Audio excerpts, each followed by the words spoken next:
I saw your wife Aisha's Instagram post of you holding your newborn son, Cannon. First of all, congratulations. You got that boy. That's awesome. And secondly, I know this tournament means a lot to you. You love it there. So how were you able to prepare for this tournament, golfing with baby number 3 on the way? There wasn't a lot of playing on the course, but a lot of watching TV and just enjoying the family. So I don't know, maybe that'll help me, do well. I haven't played much and just come out here fresh with high expectations and see what happens. Yeah, just no pressure whatsoever. In one word, describe what it's like to now have a son. It's kind of surreal. Obviously, when you have 2 girls and you roll the dice one more time, you never know. So it is a great feeling, and hopefully he has an amazing life, and me and Aisha lead him in that direction. Little Cannon Curry and 2 really shy big sisters. We'll see how that works out. Steph, it's been just over a month since you guys won your 3rd title in 4 years. It's amazing. And then Boogie decided to become a Warrior. I mean, you were a part of recruiting Kevin Durant. How much did you help with DeMarcus Cousins? I mean, not much. I was actually in the hospital with my wife when I got the call that was a possibility, and like 2 hours later, they signed the deal. So obviously surprising on all fronts, but a great look for us when it comes to adding a new dimension to our team. DeMarcus is an amazing talent. He's been a beast on the floor, and obviously he's going to come back strong from this injury and help us out. So looking forward to the new challenge and the new opportunity, and I'm excited about it. It's going to be fun. I think it's interesting because I mean, he's acknowledged, of course, his past, his personality issues. They're well documented, but Steve Kerr says you guys kind of have that structure to handle someone like Boogie with that personality. How so?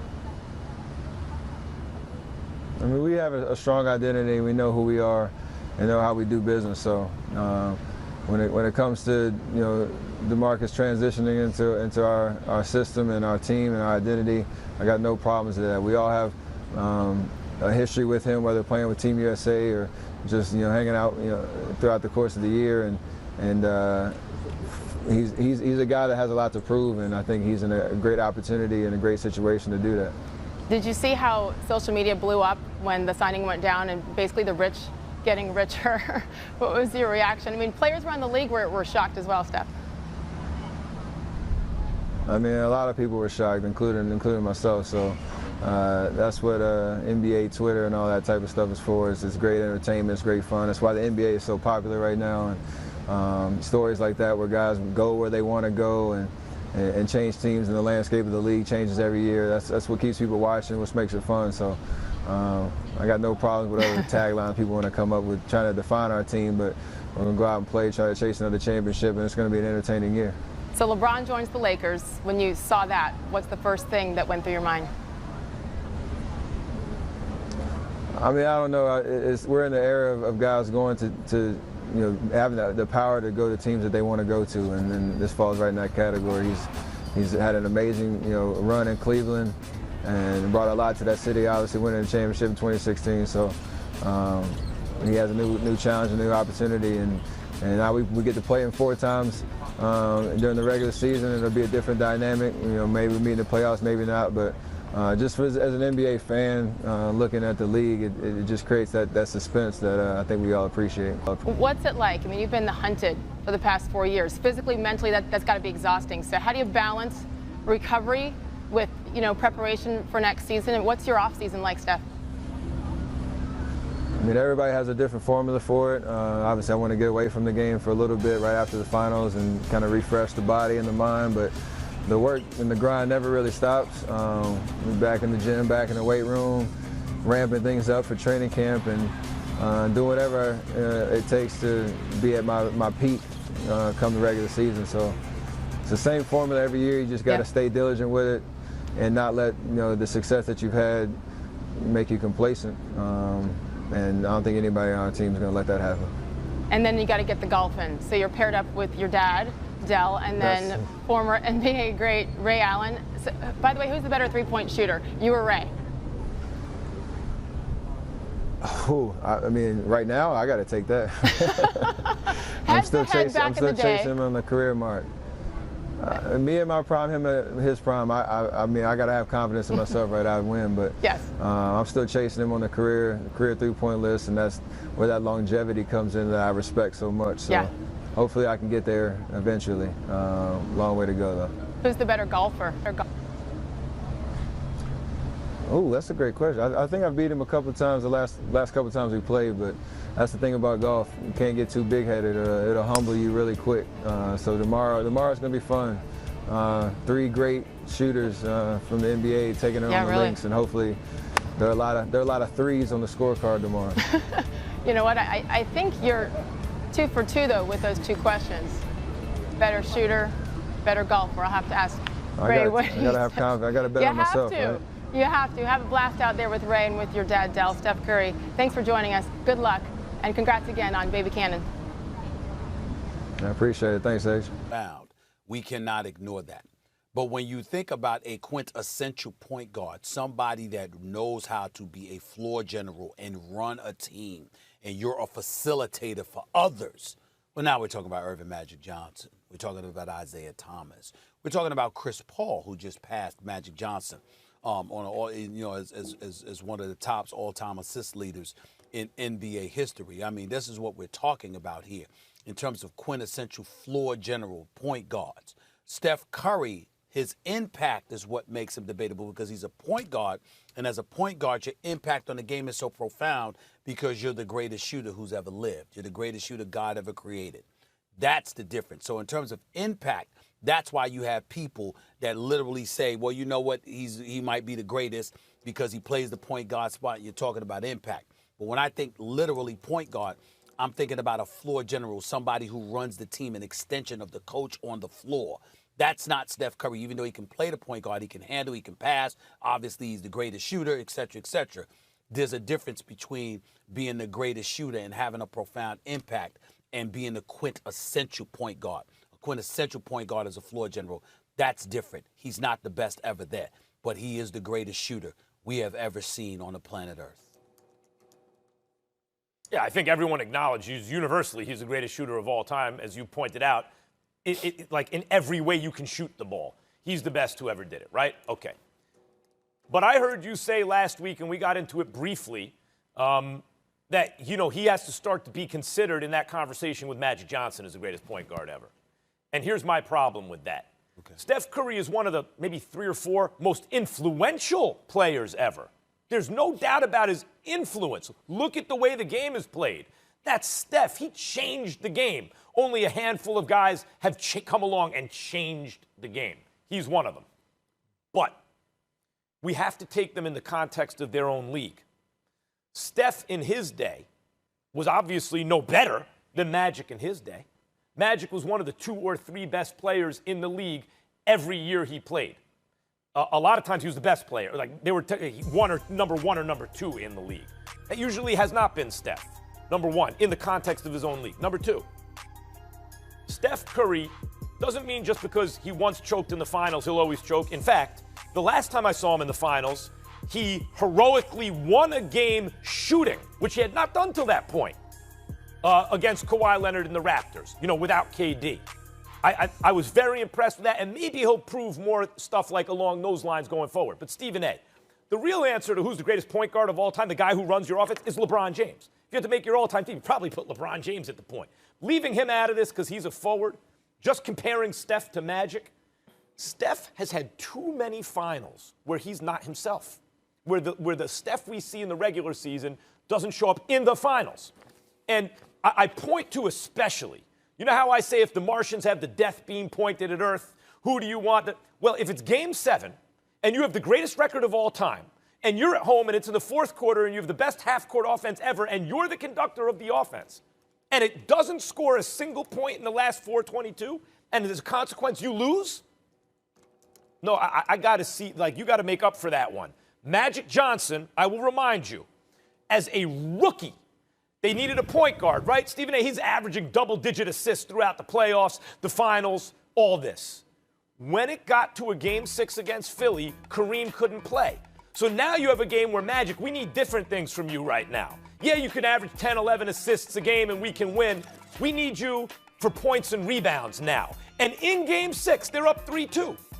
Magic gives you 42 points and 15 boards. He gives you exactly what you need to win. Magic Johnson was usually the best player on the team because Kareem was on the second half of his career. They won 5 chips. That has not been Steph Curry. You can't put him in the same category with Magic. I can put him in it because it depends on what I'm looking for. If I have Magic and I have Worthy and Kareem and Byron Scott and Norm Nixon before that and Michael Cooper, and I'm running a fast break and I'm distributing the basketball, that's a certain style. In Golden State, I got a point guard who's the elite marksman the game has ever seen.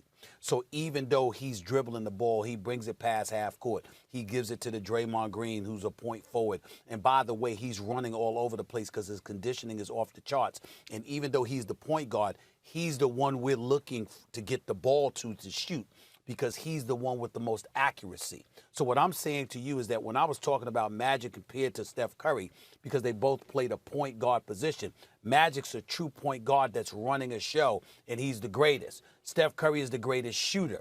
If I want a shooter based on the personnel I have with me, okay, and I'm looking at the Kelly Oubres and the Andrew Wiggins of the world and others who can play but not necessarily can shoot the basketball, then I want him. If I got cats that can finish at the basket, that can fill the wings, that's going to finish off fast breaks and stuff like that, then I want Magic.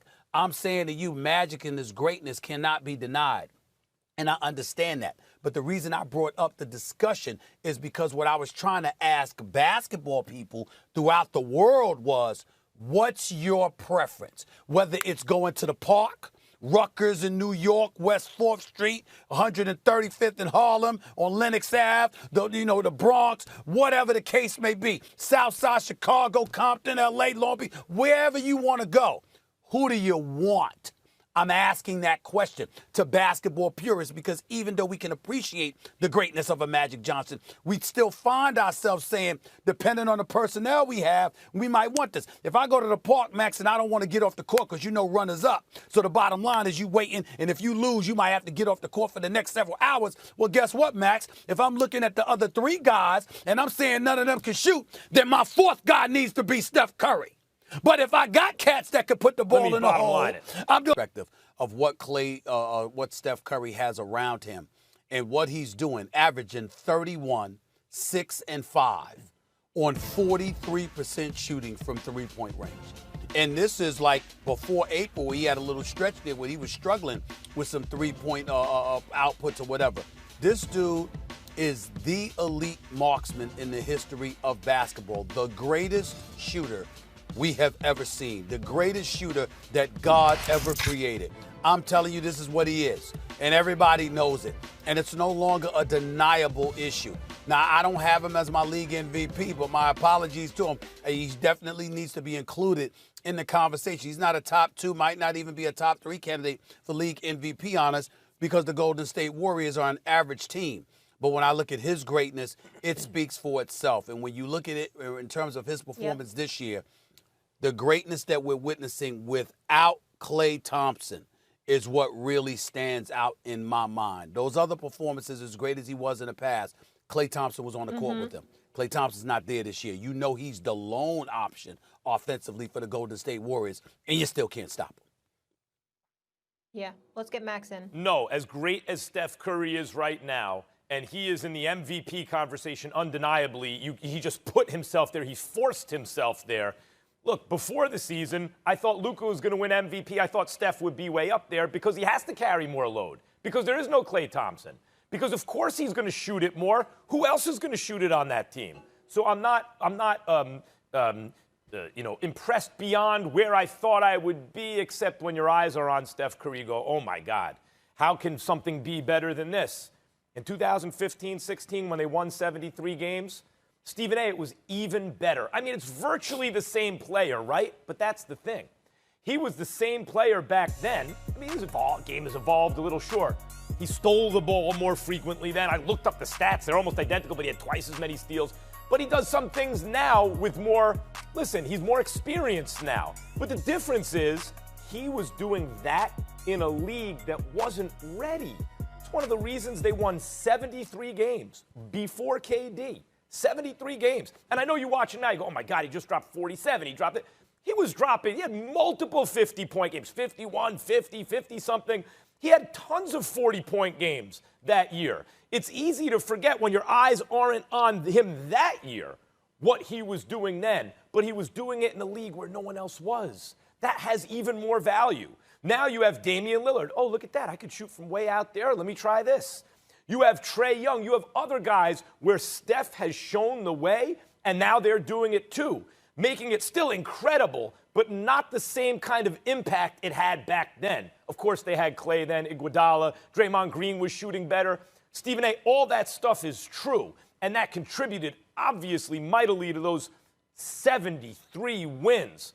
But my God, what Steph was doing back then, there was a reason he was MVP, and we all said, yeah, he's MVP. Look, right now, the Portland Trailblazers record isn't amazing. The Nuggets record isn't amazing, and we're looking at Jokic and Damian Lillard, and Steph is in that category. Back then, it was Steph Curry as MVP, retire the prize. Well, I disagree. Like I said, you can point to the greatness of Steph Curry, and a lot of people will point to what he did in 2016 particularly. But my point is that when you have a marksman, an elite marksman on the court with you, and that distracts the defense, that plays a role in what you're capable of doing. It's almost like if you go on the court with LeBron James, you're going to be better because LeBron James is elite and attracts such a clear amount of attention that it's going to make things easier for the people around him.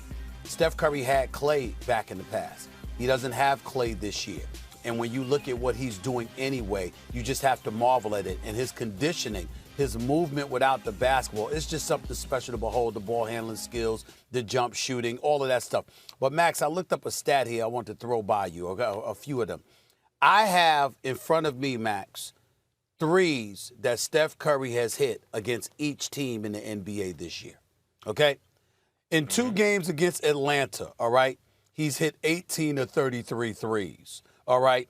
In 2 games against Chicago, it's 11 of 29 threes. In 2 games against Cleveland, it's 11 of 24 threes. In 2 games against Dallas and Denver, it's 15 of 29 threes. Against Detroit in 2 games, it's 11 of 17 threes. Against Houston in 2 games, it's 10 of 26 threes. Against the Clippers, it's 11 of 28 threes. Against Miami, it's 10 of 31 threes. Against Minnesota, it's 11 of 23 threes. Against New York, the Knicks, it's 12 of 28 threes in 2 games. Against Orlando, it's 16 of 35 threes. Against Philly, against last night, the only game he played against them this year, it's 10 of 17 threes. Against Damian Lillard in Portland, it's 17 of 42 threes. Against San Antonio in 3 games, it's 14 of 29 threes. Against Utah, it's 11 of 19 threes in 2 games. I mean, my God. I mean, do you understand that if you shoot 35% from three-point range, that's considered decent? Look at the numbers that I threw out to you against a slew of opponents, elite and otherwise. It does not matter. This brother is something but you know what that adds up to? As a marksman. Yes.